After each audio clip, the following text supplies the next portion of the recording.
बहनों एक पचरा गा रही हूँ।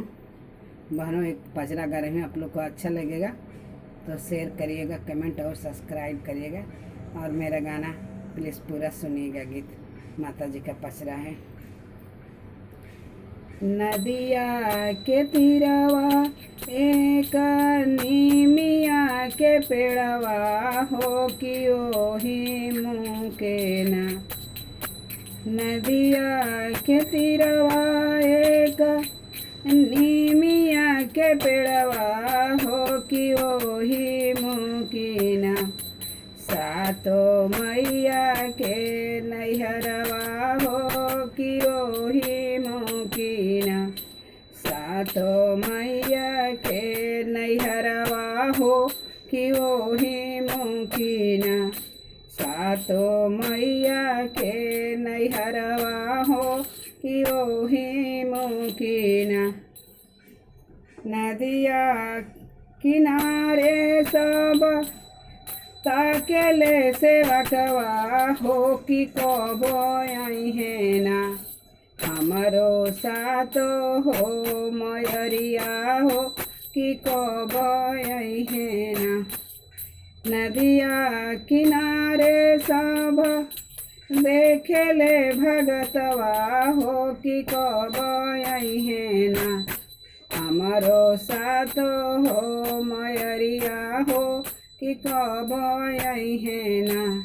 मैया सातो हो बहिनिया हो कि कब आई है ना। बैठे के देवो हम सोने के सिंहासन हो कि पैर धोए के ना। बैठे के देवो हम सोने के सिंहासन हो कि पैर धोवन के ना। देवो गंगा जी के पनिया हो कि पैर धोवन के ना। देवो गंगा जी के पनिया हो कि पैर धोवन के ना।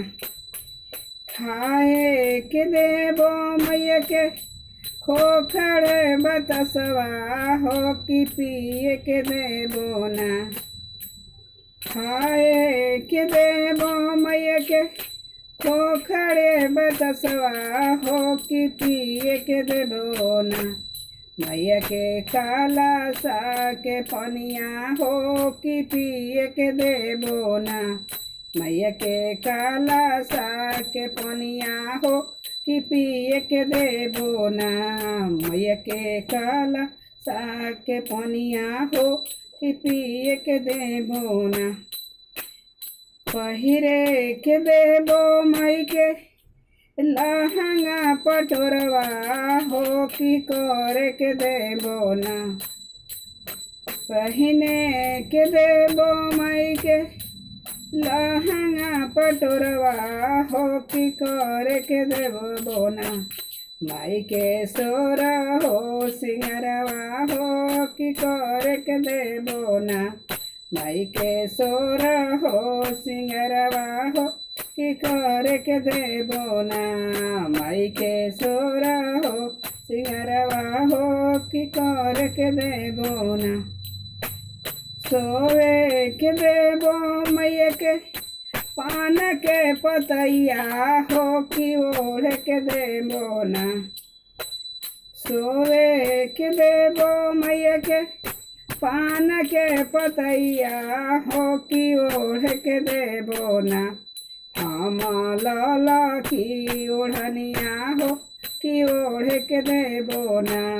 मैया के लाला की ओढ़निया हो कि ओढ़ के देवो ना। मैया के लाला की चुनरिया हो कि ओढ़ के देवो ना। जय माता जी।